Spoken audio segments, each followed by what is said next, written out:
दोस्तों इस वीडियो में हम मित्सुबिशी एफएक्स सीरीज पीएलसी के टाइमर की प्रोग्रामिंग के बारे में बात करेंगे। हम आपको सिखाएंगे कि आप जनरल टाइमर और retentive timer 100 millisecond, 10 millisecond, 1 millisecond के साथ कैसे सेलेक्ट कर सकते हैं। टाइमर इंस्ट्रक्शन को प्रोग्राम में कैसे यूज कर सकते हैं।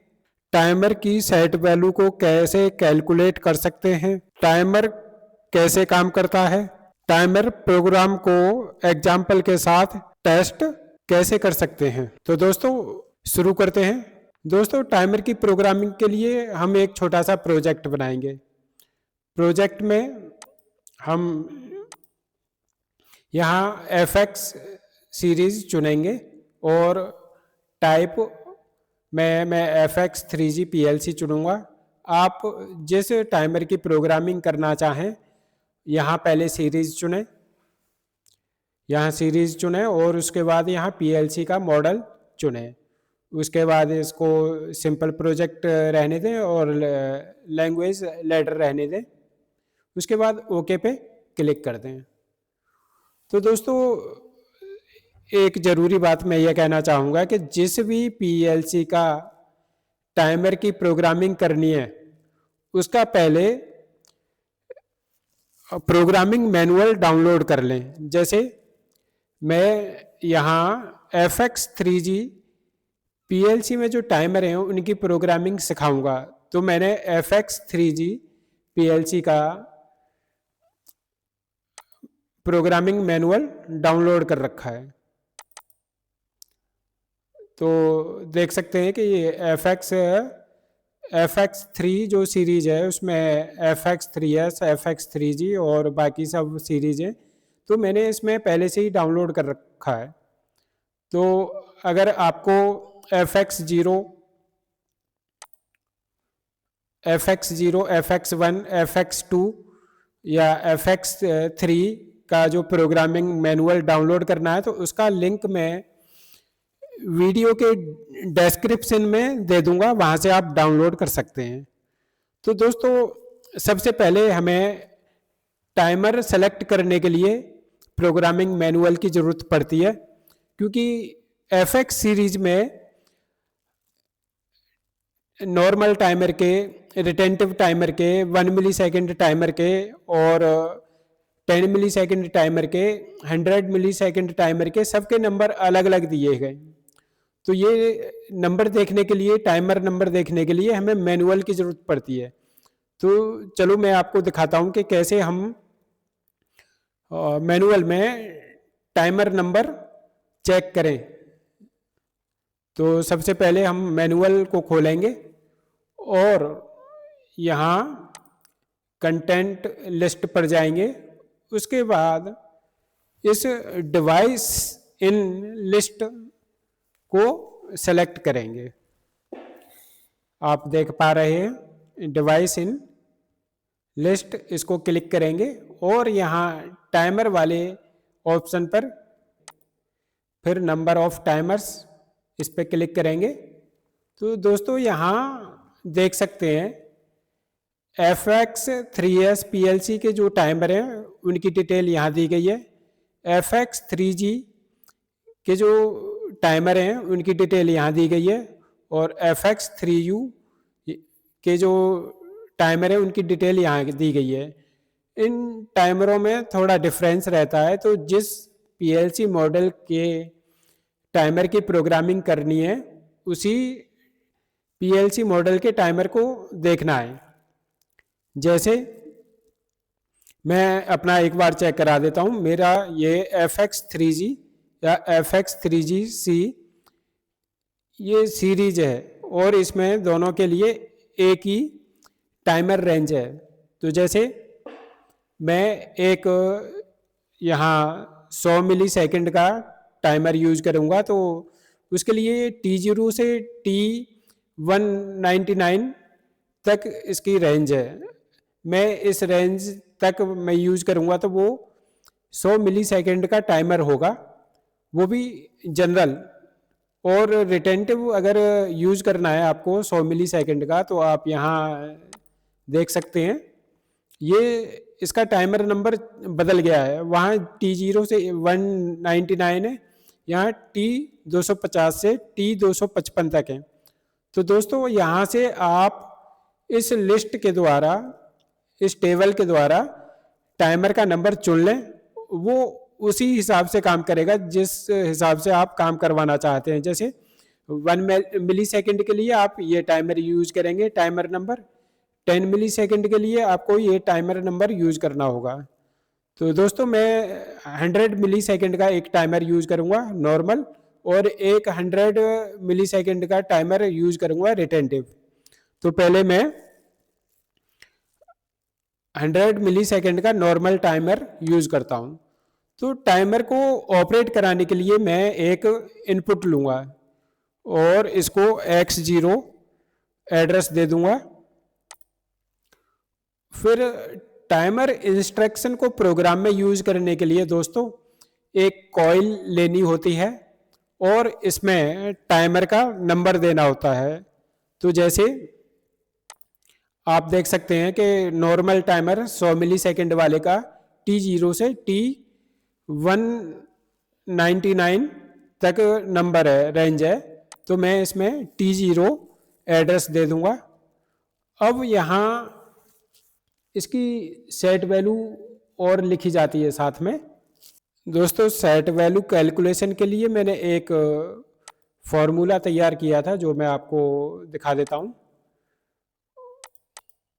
वो यह वाला फॉर्मूला है।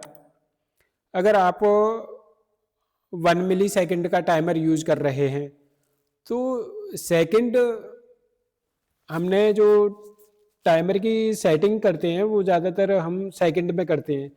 तो सेकंड बनाने के लिए, मिली सेकंड को सेकंड बनाने के लिए 1000 से मल्टीप्लाई करना पड़ेगा। जैसे मैं अगर 10 सेकंड का यहाँ टाइम सेट करूँगा टाइमर में, तो मेरे को उसको 1000 से मल्टीप्लाई करना पड़ेगा। अगर आपने 10 मिली सेकेंड का टाइमर लिया है तो उसको 100 से मल्टीप्लाई करना पड़ेगा। अगर मैं 1 सेकेंड का टाइम सेट करूँगा तो मेरे को 100 से मल्टीप्लाई करना पड़ेगा। तो 100 मल्टीप्लाई 1 सेकेंड बराबर हो जाएगा 100।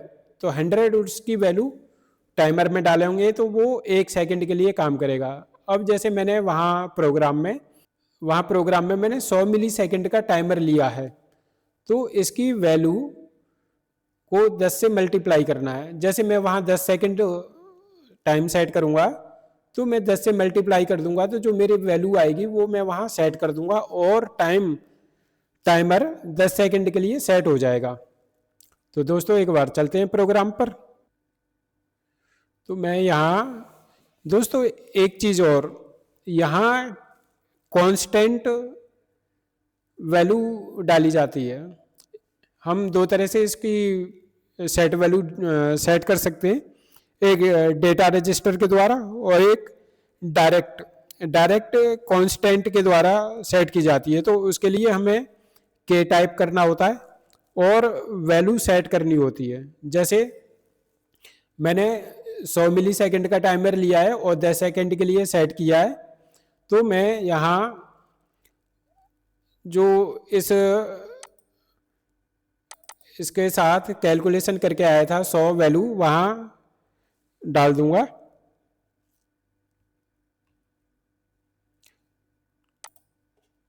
तो यह मेरा सेट वैल्यू होगी 10 सेकंड के लिए। इसका मैं एक आउटपुट टाइमर यूज करूंगा। आउटपुट टाइमर के लिए मैं एक एनो कॉन्टेक्ट लूंगा।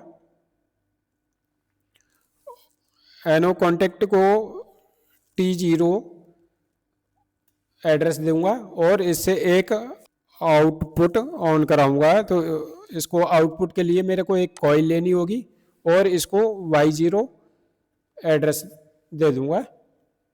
दोस्तों ये मेरा एक नॉर्मल 100 मिली सेकेंड का टाइमर मैंने यूज किया है और इसको मैं अब अधिक जानकारी के लिए मैं इसको कमेंट कर देता हूं। तो इसको मैं लिखूंगा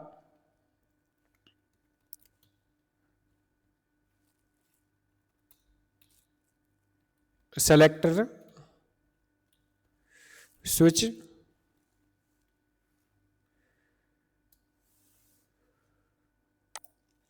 और इसको लिखूँगा 100 मिलीसेकंड टाइमर। ms का मतलब दोस्तों मिलीसेकंड है। और इसको लिखूँगा लाइट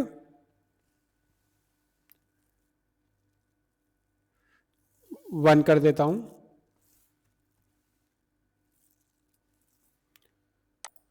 तो ये दोस्तों मेरा एक नॉर्मल टाइमर के लिए प्रोग्राम बन गया है। और एक यहाँ दूसरा प्रोग्राम बना लेते हैं जो 1 मिलीसेकंड वाला टाइमर यूज करेंगे इसमें, और रिटेंटिव टाइमर यूज करेंगे। तो हम इसको इसी के द्वारा ड्राइव कराएंगे, इसके द्वारा ऑन कराएंगे। तो यही मैं यहाँ यूज कर लेता हूँ। अब रिटेंटिव टाइमर के लिए आपको फिर मैनुअल पर जाना पड़ेगा। मैनुअल खोलो और पीएलसी मॉडल वाली टेबल में आप चेक करो कि 100 मिलीसेकंड या फिर 1 मिलीसेकंड रिटेंटिव इसमें जैसे ये है, रिटेंटिव टाइमर फॉर 1 मिलीसेकंड।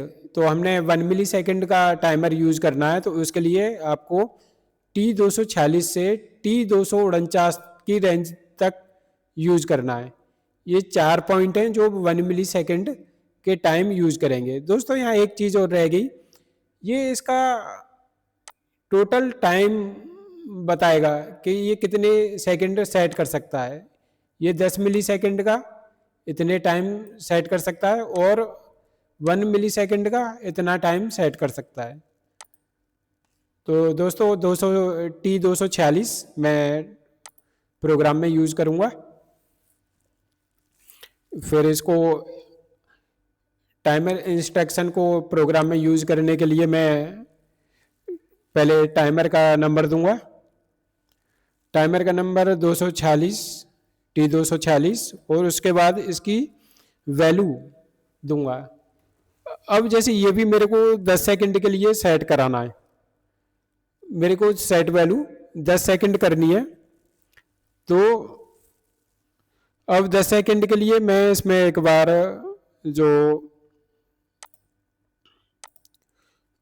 अब मैंने यहाँ 1 मिलीसेकंड वाला टाइमर यूज किया है, तो मैं इसको 1000 से मल्टीप्लाई करूँगा जितने भी सेकंड का मैंने टाइम सेट करना है। जैसे 10 सेकंड का टाइम सेट करना है तो 1000 से मल्टीप्लाई करूँगा तो 10,000 हो जाएगा। तो मेरे को उधर 10 सेकंड सेट करने के लिए 10,000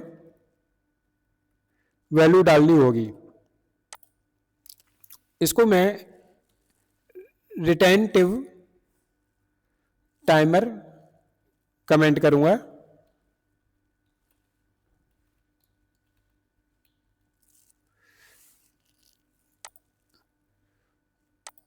दोस्तों इसमें इसका भी एक आउटपुट कॉन्टेक्ट लूंगा और इसको T246 नंबर दे दिया। इसको भी इससे भी एक आउटपुट ऑन कराऊंगा। इसको Y1 एड्रेस दे दिया और Y1 को लाइट 2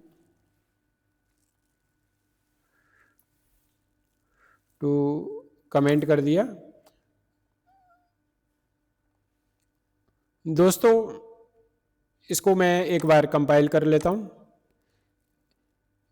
दोस्तों ये जो रिटेंटिव टाइमर है ये अपने आप रिसेट नहीं होता।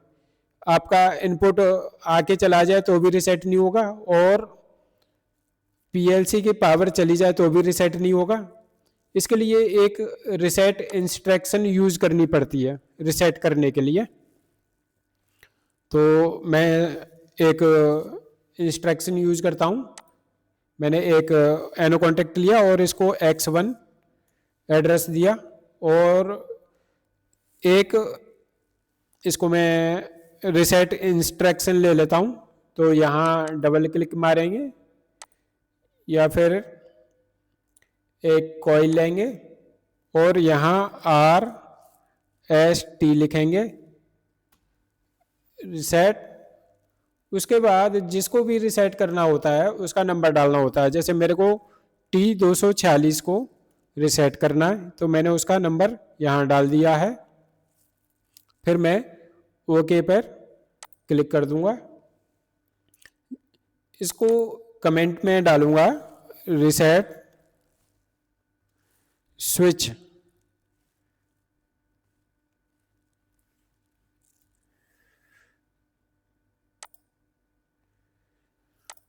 दोस्तों फिर एक बार कंपाइल करूंगा मैं। दोस्तों अब इसे एक बार टेस्ट करते हैं और फिर मैं आपको बताता हूं कि टाइमर कैसे काम करता है पीएलसी में। तो टेस्ट करने के लिए हम सिमुलेशन का यूज करेंगे।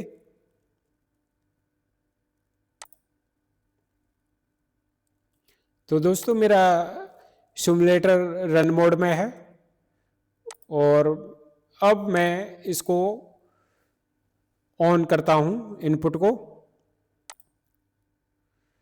तो दोस्तों अभी मैं एक चीज़ और बता दूं, ये जो K100 है ये मेरी सेट वैल्यू है और ये 0 है, ये प्रेजेंट वैल्यू है। जब मैं इस इनपुट को ऑन करूंगा तो मेरे टाइमर की कॉइल ऑन हो जाएगी। जैसी टाइमर की कॉइल ऑन होगी तो ये काउंटिंग बढ़ने लगेगी। ये जो 100 मिली सेकेंड का हमने जो टाइमर यूज किया है, जब 100 मिली सेकेंड हो जाती है तो ये 1 ऐड करता है, फिर 100 मिली सेकेंड होंगे तो फिर 1 ऐड करेगा। ऐसी करके ये K100 तक जाएगा। जब इसकी प्रेजेंट वैल्यू 100 हो जाएगी तो इसका ये आउटपुट कॉन्टैक्ट ऑन हो जाएगा। तो मैं एक बार आपको चेक कराता हूँ। मैंने यहाँ ऑन कर दिया। यहाँ आप देख सकते हैं कि ये प्रेजेंट वैल्यू बढ़ रही है। यहाँ इसका आउटपुट कॉन्टैक्ट अभी ऑफ है। अब जैसे ही यहाँ प्रेजेंट वैल्यू 100 हो गई तो ये कॉन्टैक्ट ऑन हो गया। तो दोस्तों नॉर्मल जो टाइमर होता है उसे रिसेट करने के लिए इसकी जो इनपुट सप्लाई होती है टाइमर की, उसको डिस्कनेक्ट कर दो या ऑफ कर दो। जैसे मैं इसको ऑफ कर देता हूँ अभी। जैसे ही मैं ऑफ करूँगा तो ये टाइमर रिसेट हो जाएगा और इसका ये कॉन्टैक्ट ओपन हो जाएगा और मेरी जो आउटपुट है वो ऑफ हो जाएगी। लेकिन आप इसमें रिटेंटिव में देख सकते हो कि जो इसने वैल्यू, जब मैंने ये इनपुट ऑन करा था जब उसने ये वैल्यू गेन करी थी, लेकिन इनपुट ऑफ होने के बाद भी अभी ये वैल्यू सेव है। इसलिए ये मेरे को रिसेट स्विच उपयोग करना पड़ता है इसको रिसेट करने के लिए। तो मैं एक बार इसको ऑफ कर रिसेट कर देता हूँ। तो ये मैंने टाइमर रिसेट कर दिया है।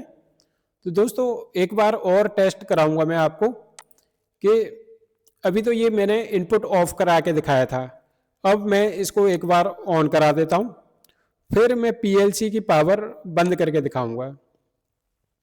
तो आप देख सकते हैं ये मेरा 1 मिली सेकेंड वाला टाइमर है और ये है 100 मिली सेकेंड वाला टाइमर।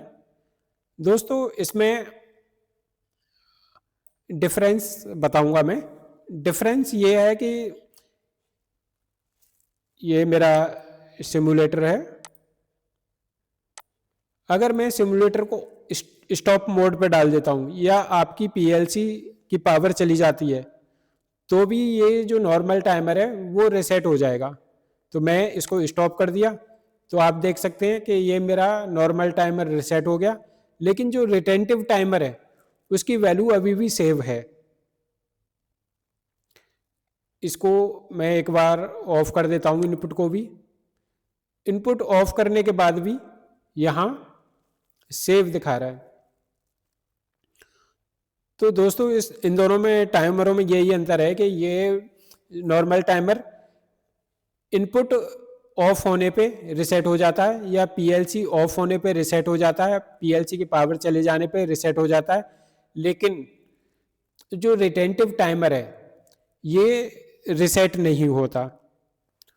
तो दोस्तों मेरे को पूरी उम्मीद है कि आपको ये अच्छी तरह से समझ में आ गया होगा और अभी भी कोई आपको डाउट है तो आप मुझे कमेंट जरूर करें। मैं आपके कमेंट का जरूर जवाब दूंगा। आपकी हेल्प करके मेरे को बहुत खुशी मिलेगी। दोस्तों, वीडियो अच्छी लगी हो तो इसे लाइक करें, शेयर करें और चैनल को सब्सक्राइब जरूर करें, क्योंकि मैं जो भी वीडियो बनाऊंगा उसमें पूरी जानकारी दूंगा। धन्यवाद।